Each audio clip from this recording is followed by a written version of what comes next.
2017, Juventus, tu sors en te faisant niquer et en te faisant littéralement soulever. 2018, tu te prends une remontada par l'AS Roma. 2019, tu perds au match retour en ayant gagné 3-0 à l'aller à Liverpool qui n'a pas ça là, ni Firmino à l'époque je crois. Bref, le reste des attaquants vedettes étaient blessés. 2020, tu manges un 8-2. 2021, tu prends 4-1 par le PSG à domicile. Et 2022, en 2021 aussi, du coup, tu pars en Europa League, puisqu'il faut racheter ça aussi. Et 2022, tu repars en Europa League.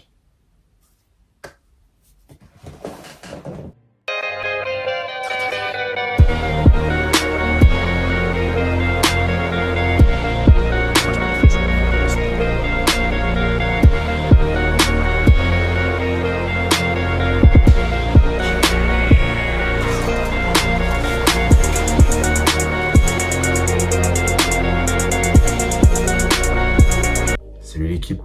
Alors le FC Barcelone qui est en Europa League, c'est officiel. L'Inter qui a fait son taf contre Pilsen, toute logique, il n'y a rien de choquant. Si l'inverse aurait été plutôt étonnant. Mais bon, le côté supporter a fait que certains y ont cru. Et c'est tout à leur droit, parce qu'ils ont le droit de croire en ça. Et que le football n'est pas une science exacte. Donc Pilsen s'est fait terrasser, littéralement. L'Inter a fait son taf et le Barça a enchaîné juste après un match de scato. On va juste s'arrêter à ce mot-là parce que j'ai pas très envie d'être vulgaire. Mais ouais, le Barça est en Europa League une deuxième année de suite. Et le Barça a encore une nouvelle fois craché à la gueule de ses supporters. C'est vrai que ça fait pas quand même pas mal d'années que les supporters ne souffrent pas, c'est vrai que non. C'est vrai que ça fait pas depuis quasiment bientôt 7 ans, dis donc, bientôt 7 ans. On est bientôt à 7 ans, on a 5, quasiment 6 arrive à janvier, mais bientôt, tranquille.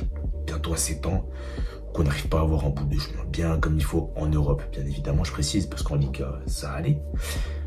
Mais en Europe, faudrait peut-être à un moment donné, non, ça vous dit pas de... Autant l'année dernière, je peux l'entendre, d'aller en Europa League, etc., etc. Mais cette saison, c'est une faute professionnelle. Après le mercato que tu as fait, alors certains te diront qu'il n'est pas exceptionnel comme certains veulent le croire, certains te diront qu'il est exceptionnel, certains te diront qu'il est incroyable, ça c'est le ressenti de chacun, ça ne nous regarde pas. Mais le mercato a été fait en fonction des demandes du coach, et le coach a réussi littéralement ce qu'il voulait, de A à Z, à un joueur près qui est Bernardo. Mais bon, il est près de tout ce qu'il a eu, voilà. Donc on est en tout ça, oui, tu te tapes peut-être une poule qui est compliquée, mais dans cette poule-là, si tu n'arrives pas à engranger, ou ne serait-ce qu'à gagner 2 matchs face aux 2 gros de ta poule, tu n'as strictement rien à faire en Ligue des Champions. Et le Barça, une nouvelle fois, a foiré dans ce domaine.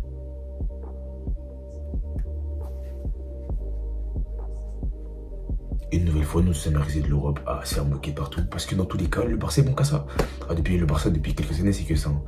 On arrive soit en février, soit en mars, soit on arrive au mois de décembre, parce que maintenant, je trouve que c'est la mode. Hein. Mois d'octobre, on est out, hein, c'est dehors. Allez, Barça, c'est terminé. Hein. Plus de Barça, plus de Ligue des Champions, c'est terminé. On est encore comme des cons en février, regarder tout le monde jouer en 8e de finale. Et il y aura des périodes, et clairement, ça m'est déjà arrivé, parce que, écoutez, j'aime bien être enthousiaste, mais cette fois-ci, je ne me ferai pas avoir. Pas 2 fois, il est hors de question. Donc on va encore arriver comme des trous du cul, arriver en mars et avril, lorsqu'il y aura une période où on ira beaucoup mieux en termes de jeu et en termes de choses cohérentes. Et on viendra dire sur les réseaux comme des trous du cul, parce que oui, on est un peu les trous du cul de la classe qui vont débarquer. Et on va dire encore, oui, on tabasse tout le monde en Europe, qu'est-ce qu'on fait en Europa League, nanana. Sauf que, qu'est-ce qu'on fait en Europa League, il fallait peut-être se réveiller au moment où il fallait se réveiller. Alors oui, il y a eu des circonstances, certains blessés, je l'accorde, mais le Barça, sur ces doubles confrontations face à l'Inter, c'est interdit. C'est interdit. Face au Bayern, à la limite, je peux l'entendre. C'est le Bayern, c'est une grosse équipe, c'est un calibre beaucoup trop au-dessus du Barça, à l'heure actuelle. Je peux l'entendre. Même si le Barça a les armes pour le regarder devant les yeux. Mais le Bayern est une équipe qui, depuis pas mal d'années, enchaîne les grosses performances en Europe. Mais l'Inter, à part l'année dernière où ils sortent de poule, les années précédentes, c'est une équipe qui faisait que de choquer. face au Shakhtar. Et on est incapable de battre une équipe qui, en début de saison, a été littéralement catastrophique dans tous les compartiments du jeu.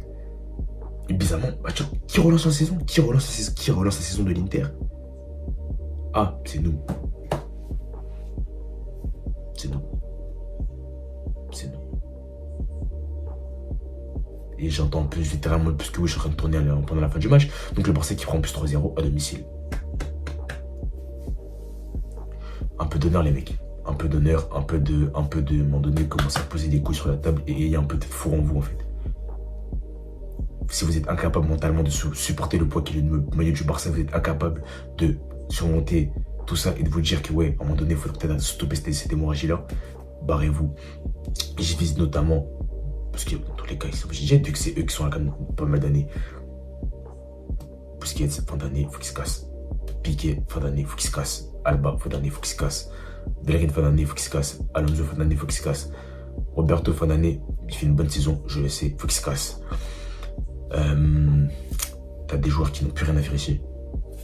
Clair et net. Il y a des choses à changer. Il y a des postes à combler, encore une nouvelle fois. Les latéraux, il est hors de question qu'on prenne des prospects. À part si c'est nécessaire et qu'on a vraiment un autre type de latéral de l'autre côté, qui est au moins un côté qui a un latéral top mondial, et de l'autre côté on peut prendre un prospect, ça ne nous dérange pas. Mais deux prospects, un peu compliqué. Donc là on a Baldé d'ailleurs, vraiment, pardonne-nous. Enfin non, pardonne-nous, pas nous, pas les supporters, mais pardonne ces cancres qui te mettent dans des conditions comme ça, alors qu'en ce moment tu es très bon.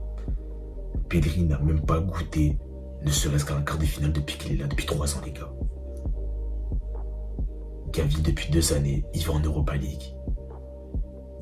Dans quelles conditions on met nos jeunes qu'on est censé protéger de base?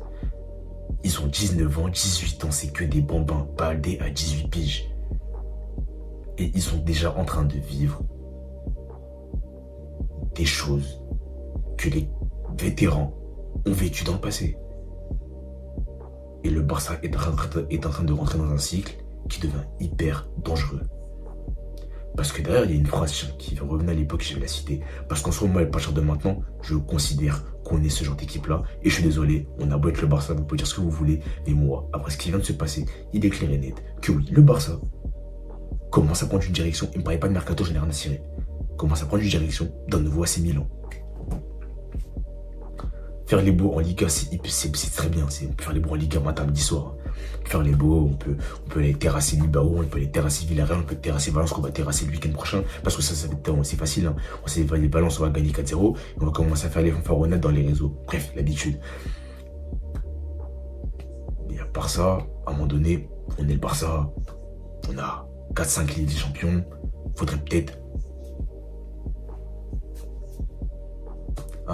step up un peu, genre limite augmenter un peu les exigences, merci.